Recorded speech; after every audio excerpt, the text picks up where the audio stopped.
في عام 1086 كانت شمس الأندلس تتأرجح بين الغروب والبقاء. الممالك المسيحية في الشمال تزداد قوة وتتوحد تحت راية القضاء على الإسلام في شبه الجزيرة الإيبيرية، بينما ممالك الطوائف في الجنوب تتنازع فيما بينها، تغرق في الضعف والترف. وفي خضم هذا الظلام برز رجل من الصحراء المغربية يدعى يوسف بن تشفين، قائد دولة المرابطين الذي قرر أن يغير مجرى التاريخ. حين أرسل المعتمد بن عباد حاكم إشبيلية نداء الاستغاثة إلى يوسف بن تشفين، لم يتردد الأخير.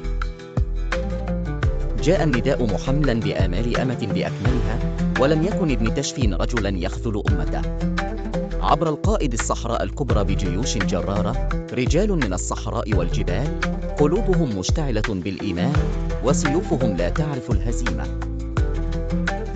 في يوم الجمعة 23 أكتوبر 1086 التقى الجيش الإسلامي بقيادة يوسف بن تشفين بجيوش الملك القشتالي الفونسو السادس على أرض تسمى الزلاقة شمال الأندلس. كان المشهد مهيباً، 100,000 جندي قشتالي مدججين بأحدث الأسلحة في مواجهة جيش إسلامي أصغر عدداً لكنه أقوى عزيمة.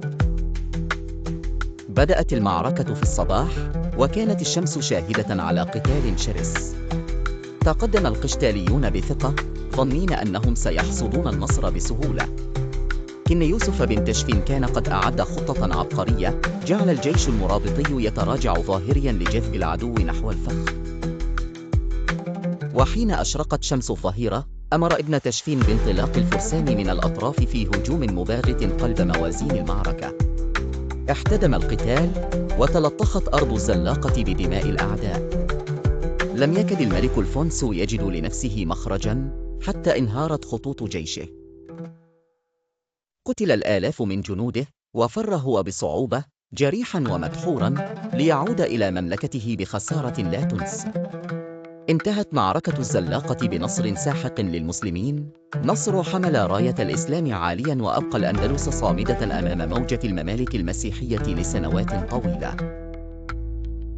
يوسف بن تشفين لم يكن مجرد قائد معركة، كان رمزاً للشجاعة والإيمان، وشاهداً على أن الأمة حين تتوحد لا قوة تستطيع أن تهزمها.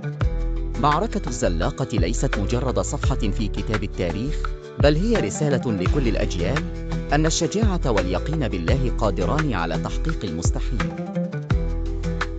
الأرض لا تسلم لمن لا يدافع عنها، فكما قال يوسف بن تشفين يومها: الأرض لمن يعمرها وليس لمن يحاول اغتصابها.